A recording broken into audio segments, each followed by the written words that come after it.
Hello, my name is Emma and welcome back finally to another episode of BookTubing 101. I actually started this series all the way back in 2014 where I share some tips based on my booktube experience with you guys, and if you would like the playlist that contains all of my previous videos in this series, you can definitely check that out below. I love making these videos because as a new booktuber, I never had anyone to guide me through things like making friends or working with publishers, and so I really like being able to take my experiences and opportunities that are a result of you guys and being able to channel that back into this series where I can maybe help some of you guys navigate the community. So for today's video, I am going to be giving you guys some tips on how to conduct author interviews. And as a note, as this is BookTubing 101, this is a series that is geared towards booktubers, but if you can take any of these tips and translate them to fit your blog, your Bookstagram account, or your website, feel free to do so. And I know a lot of you will never use these tips, but I do get comments that say that these videos are still interesting to you, so if that's the case, I hope you enjoy it. Now recently on my channel, I recounted some of my most awkward author stories, and I'll leave the link to that video below if you want to check it out, but that video included my worst author blunder that happened during an interview. I don't think it recorded. That's what I was thinking. Yep. Yeah, that happened. It got me thinking about the tons of mistakes that I have made in author interviews and how I've learned from them now, and I figured a lot of you guys would be able to learn from my experiences as well. So if you would like to check out some of my author interviews for reference, whether that be on what to do or what not to do, that playlist is linked below as well. So let's start with the prepping stage of the interview, which is going to contain setting up the interview with the author. And as a note, this is going to be the most comprehensive part of this video just because there's so many different ways to go about it. For the most part, I'd say the majority of author interviews that we find on BookTube are a result of an author being on tour or being at a book convention. I did conduct one author interview in the past that was just a random weekend because the author was going to be there privately and I knew the booksellers, but it doesn't happen as frequently, so I definitely recommend sticking to a time where you know you're going to be at the same event as the author you're looking to interview. The biggest obstacle, which I'm sure you can assume, is going to be actually contacting the author and getting them to set up the interview with you, and you can do this in a multitude of ways. I know my friend Jenna from Jenna Claire K once tweeted an author saying, "Hey, I'm at YALLFest, I'd like to interview you this weekend." Though because authors get so many different mentions on Twitter, it might not be the best way to get in contact with them, but a reliable source is usually going to be found on the author's website. You have a pretty good chance of finding a contact email on their website. If it's not a huge author, sometimes it'll be the author's personal email address if they don't have a publicist or they don't list their publicist. A lot of times it will be their publicist who is the person in charge of setting up their events. And if you're having trouble with either of these methods and you just can't get in contact with anyone, a secret hack I did find out myself is sometimes authors will thank their publicist in the acknowledgements of their books. So sometimes you can find their full name there, and just doing a little bit of research on Google, you'll probably be able to find their email there. As a last resort, any publisher is going to have a general publicity email. You can try them, send an email, and hopefully they'll direct you to the right place. But additionally, it might be useful for you to get to know the events coordinator and the booksellers at your local bookstores if you're hoping to conduct author interviews or just be at events in the future. The events coordinator is going to be the person who is in contact with every author's publicist for events that they hold. So getting to know them, forming a relationship, it can be really helpful in getting you opportunities in the future. That's also how I've done so many author interviews at Books of Wonder, because I know the booksellers. So I really recommend getting to know the local booksellers and people working with author events in your area. But if you're going to be taking the traditional email route, in an interview request, I will normally give my name, my channel name, I'll link my channel, I will give them my subscriber count, and I will express that I am going to be at the theme event as this author and I would like to interview them for my channel. Here I do want to include that I genuinely do not believe that authors and publicists really care about subscribers when it comes to conducting author interviews. I know it may seem daunting because so many people in this community with tons of subscribers conduct a lot of author interviews, but I have seen so many people with like less than 1,000 subscribers, less than 5,000 subscribers, conduct author interviews with New York Times bestselling authors. So I definitely do not think your subscriber count is something that should discourage you from even attempting an interview. In that initial email, you're going to want to give them information like, I'm available at these times during the event, if we would be able to meet for like a 10 to 15 minute interview. Publicists and authors are all about schedules when it comes to events, so giving them a prospective time frame will probably help your case, and that's probably the longest amount of time you will get get to speak with them. One thing you do want to keep in mind when you're going to be sending an interview request is where you are planning to film, because I feel like this can get overlooked because obviously it's like at the event, but it gets more specific than that. This is definitely going to differ from event to event. For example, at a bookstore, you'll be able to film inside the bookstore or maybe in a back room or a stock room, whereas at large conventions, sometimes different publishers have specific spaces set up for their authors to conduct interviews. But this is exactly why you need to be conscious of it before sending out an email request. So I recently requested an interview with an author at a book festival that I've never been to before, so I don't really know the workings of it. And everything was confirmed with the author and the publicist, but she asked me where we were planning on filming, and I was like, that's a good question.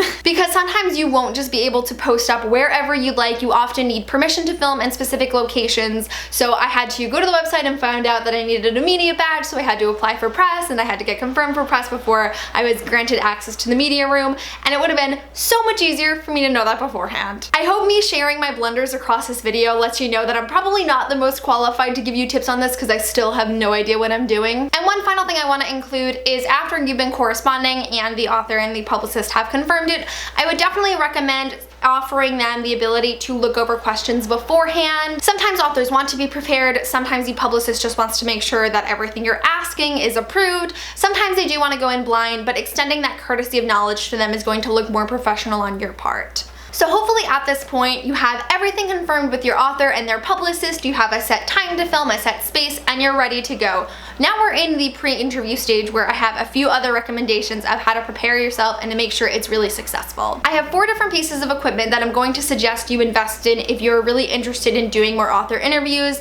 To be clear, these are not required. You do not need any of this to conduct an interview. All you need is a camera, but I do think it is really helpful and it helps the interview go much smoother when you have extra equipment, and they are all things that you can put right back into your channel in everyday filming, so I think it's really worth it. Number 1 is a tripod. Stacking books on chairs and tables and such is great when you don't have a tripod at home, but having a tripod will make your shot more stable, it will definitely look more professional, and you don't want to get to your location the day of and scramble to make a makeshift tripod. Number 2 is going to be a fully charged second battery. If you watched that Awkward Author Stories video, you would know the first disaster of that interview was that my battery was dying. So you definitely want to have a backup and be prepared. Number 3 would be a spare memory card for the same exact reason that you want to be prepared. I think most memory cards would record like a 15-20 minute clip without any problems, but you want to be prepared in case you run out of space. Number 4 is definitely the least crucial, but that is an external microphone. Now here are a few examples of how different author interviews can sound at different locations. I have written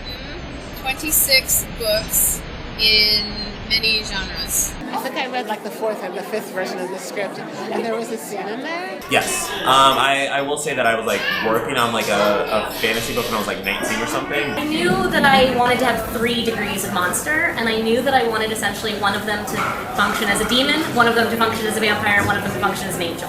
And so I had initially thought I could write a book like set in the 90s, like a riot girl book. Even though all of these clips are from completely different circumstances of filming, having an external microphone would have definitely helped me focus more on the voices that are actually talking in the video as opposed to all of the background noise. None of that is absolutely necessary, but as I'll talk about in just a minute, you cannot anticipate the conditions of your interview until it actually happens, which is why it is so much more important to focus on the factors that you can control, like your camera, your space on your memory card, your battery, your microphone, and your questions. Additionally, you don't need to do a traditional Q&A sort of interview with an author. You can do a tag, you can do a fun little creative video or a challenge of sorts.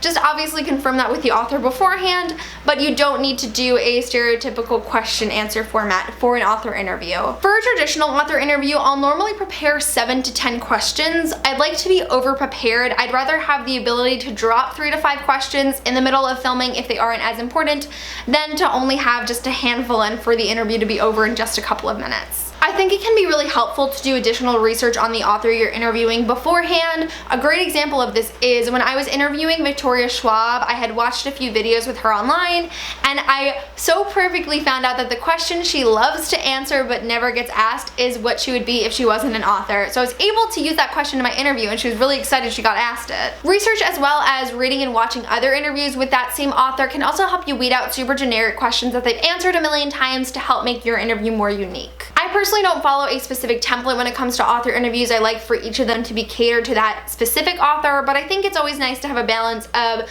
general author questions like what inspired you for this novel, what advice do you have for aspiring authors, some questions about their newest release, some of their oldest release, and you can totally include some fun random questions like what music would your characters listen to if they were in the real world, what do you do when you're not writing. When I interviewed Rochelle Mead, I did a who's most likely to out of her characters because she has so many published works. When I interviewed Sarah J. Maas, I had a little like battle of experiences between the differences of writing Throne of Glass and ACOTAR. I think another great asset to question making is to brainstorm with friends. Like, I know I will never go into an interview if my best friend Michael Bookline doesn't approve my questions, and sometimes if I'm really struggling, I'll reach out to one of my group chats to see like if anyone else has creative ideas that I could ask the author. I like to keep my questions in the notes section of my phone just because I think it's more legible than reading my handwriting and trying to distinguish different words while I'm sitting there, but you can absolutely use a notebook, you can use an iPad, you can use whatever means are best for you. The final thing I want to suggest before we get to the actual interview is try to bring somebody with you. Conducting interviews by yourself can be super tough because not only do you have to be present and engaged with the author, but you are also responsible for setting up all of your equipment, for making sure that everything is running smoothly, to make sure that your video is still recording. Obviously, booksellers and the author's publicist are there to help you, but it definitely is nicer to have someone there that knows like red light means recording. It can totally ease your mind on the day of. It's not necessary. I've done it before, I'm doing it in the future, but if you have a friend that's going to the same event or you are able to bring a plus one, it can definitely be nice just to have some moral support there. Now let's talk about what to keep in mind on filming day. I don't have a great answer on how early to arrive because it can totally vary. At large conventions where an author is going to have like 2 hours set up to do interview after interview after interview, you'll probably only be asked to come like 10 minutes before to set up just because they are on such a tight schedule, but you might have more leeway if it's before an event and you have all the time in the world. You definitely can't go wrong with 15 to 30 minutes before, but you can always check with the person you've been corresponding with to see what time works best for them. Before you leave for the day, you want to have a checklist of everything you need, which includes your camera, your tripod, your microphone, your extra batteries, your extra memory cards, any props you might need for the video. You want to triple check everything because you don't want to get there and realize you've left something crucial at home. Something I've learned that is really important to author interviews is you need to be flexible. You will rarely have ideal circumstances for an interview. I have only ever had one interview that went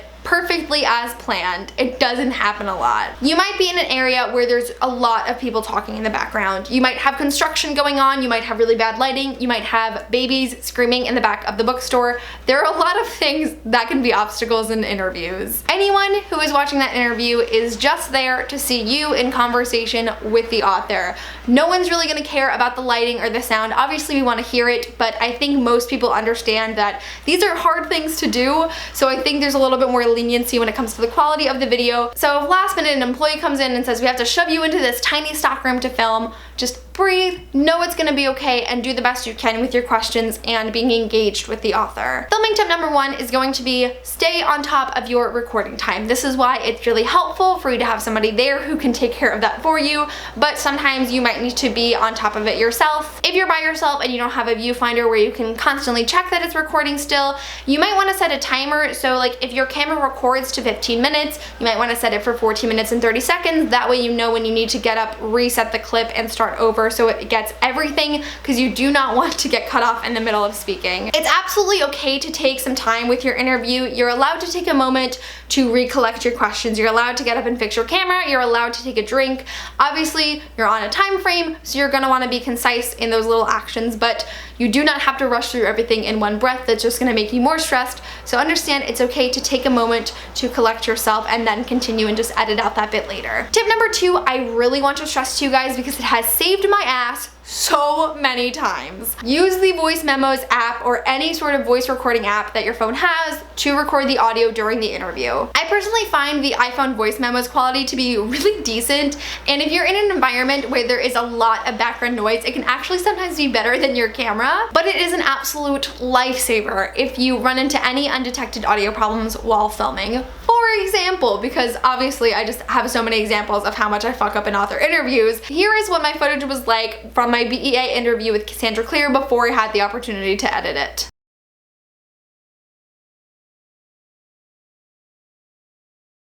Ironically, I borrowed my friend's microphone for this interview because it was better than mine, but for whatever reason, it did not record a single sound throughout the interview, and I don't think I have to tell you that I bawled my eyes out. Thank the Lord I had the sense to place my iPhone in my lap and record it on my Voice Memos app, because otherwise that interview would have had to go in the garbage because there would have been no sound. I'm telling you, this is a really crucial tip. And the last filming tip that I want to mention just very quickly is to keep control over how much you talk during the interview. I know personally during my interviews, I tend to space out a lot because I'm like, I'm literally talking to this author right now. This is so cool. But it's good to stick to a lot of head shakes and nods and like, yeah, that's great.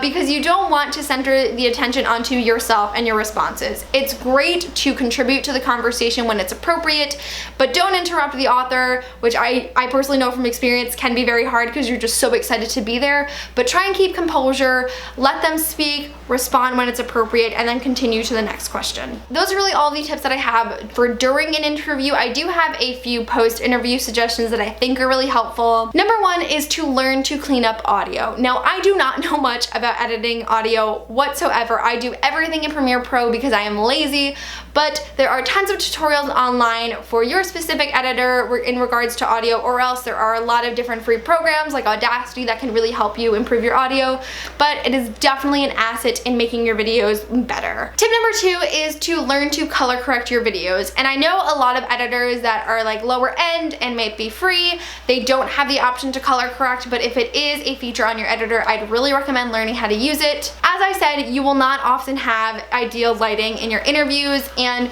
even just the slightest bit of change can really make a difference. At the end of the day, this is not a normal interview that you are just presenting to your audience. It becomes representative of your brand to this author and to maybe future authors and publishers if you want an example of what your author interviews are supposed to look like. So you do want to make them as best as they can possibly be. Again, there are a million different tutorials online for all different types of editors, but even just learning on how to fix the exposure of your video and taking away yellow lighting is going to make a huge difference. And tip number three is to go the extra mile and caption your interviews. Closed captions are a wonderful asset here on YouTube to the deaf and hard of hearing community, and if you are somebody who can close caption all of your videos, I really commend you for that. I personally am unable to caption every single one of my videos, which is why I have community contributions enabled where you can maybe transcribe or translate my videos. If you would like to, that's in the link below.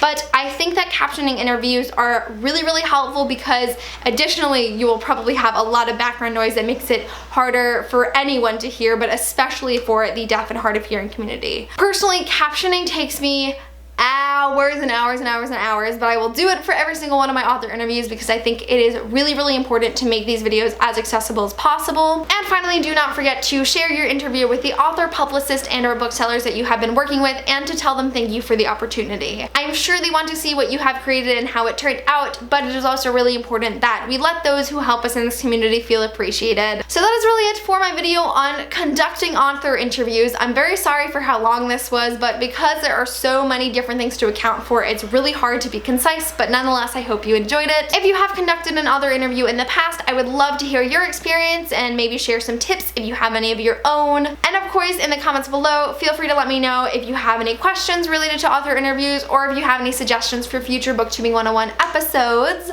But that is it for this video. Thank you guys so much for watching, and I will see you soon for a new one. Bye!